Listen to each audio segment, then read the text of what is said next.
Zdravo svima i dobrodošli kod mene u kuhinju. Evo danas pravimo jedan jako brz, ukusan desert, odnosno tortu sa jagodama. Za ovu tortu će vam biti potreban keks i treba će vam 1 kg. Sada je potrebno ovaj keks jednostavno polomiti. To možete ovako rukama da uradite.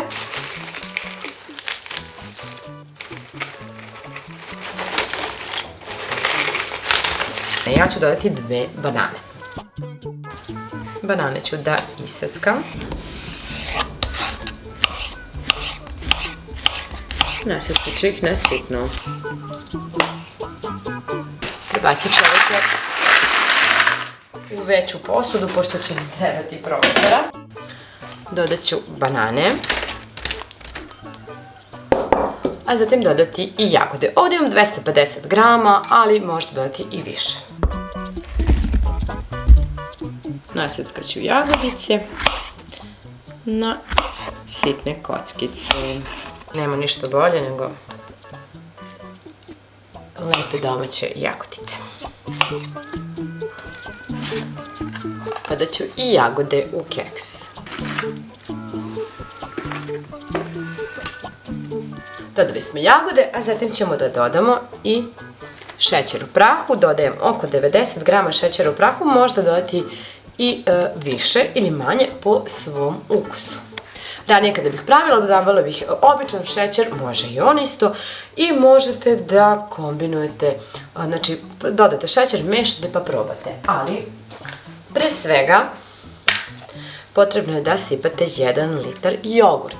Ja ću dodati voćni jogurt, ovo je jogurt sa ukusom vanile i jagode, a inače sam ovu tortu ranije pravila uvek sa običnim kiselim jogurtom, tada bih dodala samo više šećera. Sada je potrebno samo da jednostavno sve promešate.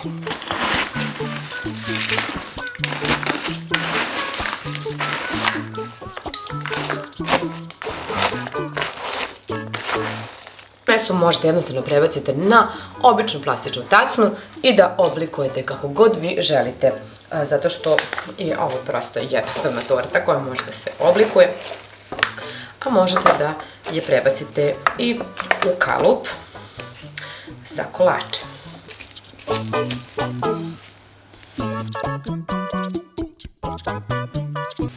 Prekriti prjanjujućom folijom pa staviti u frižider na nekoliko sati da se dobro ohladi, a najbolje je da prenoći.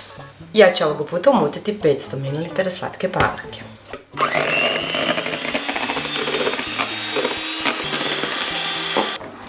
Kada smo umutili čvrst šlag, nafilovat ćemo i tortu. Torta je odstajala preko noći i sada ću da je nafilujem.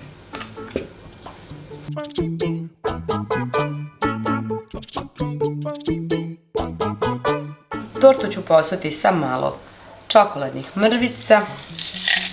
Imam ovdje belu čokoladu. A imam i ove čokoladne mrvičice. Ivice ću ukrasiti ovako, tako što ću ostatak šlaga da stavim u poslastičarsku kesu.